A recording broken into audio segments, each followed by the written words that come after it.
Tama, kinuha nga lahat. Ano yung ang pangalan mo? Pipinera. Ay, wala ba akong natatama? Sandali.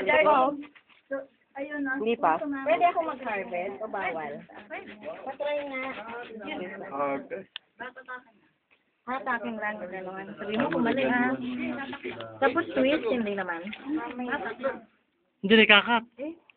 Dadalo na lahat. Talaga mo ano?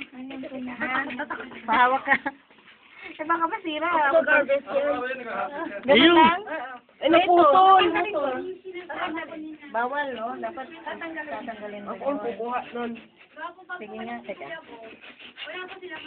Thank you. Welcome. Ganun lang yung hiwain mo na lang ganun siya. So, aalis nila. Ayun. Sabihin yung sa'yo, anong...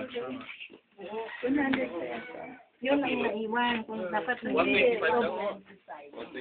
Hindi, ang na-order ko. Ako mo doon kayo 1 kilo. Ganda. Wow. Sarap. Pag naputol, tanggal na. Check ko doon. Dapat kunin mo lahat.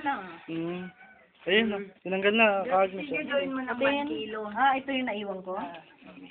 Ano ito? Hindi pwede kasama sa pangbenta, no? Damage na. Ano? Hindi pwede kainin yan. Ito yung ugat. Pero kinakain nila. Sama sa hul. Pinapatuyo. Hindi na, tinatapon lang namin yun. Hindi ba kinakain?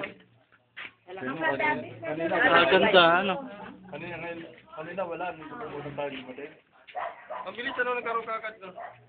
Walang maliit na ititira. Wala, ano. Wala ngayon, ano. Pero po yung mga medyo malalaki na, kinukuha na po. Gawa po, para yun yung ewan po, para po lumaki pa po siya. Hindi pa i-harvest yan. Pwede na po, medyo maliit pa siya. Lalaki pa rin po yan ng konti. Okay. Ano lang po, yung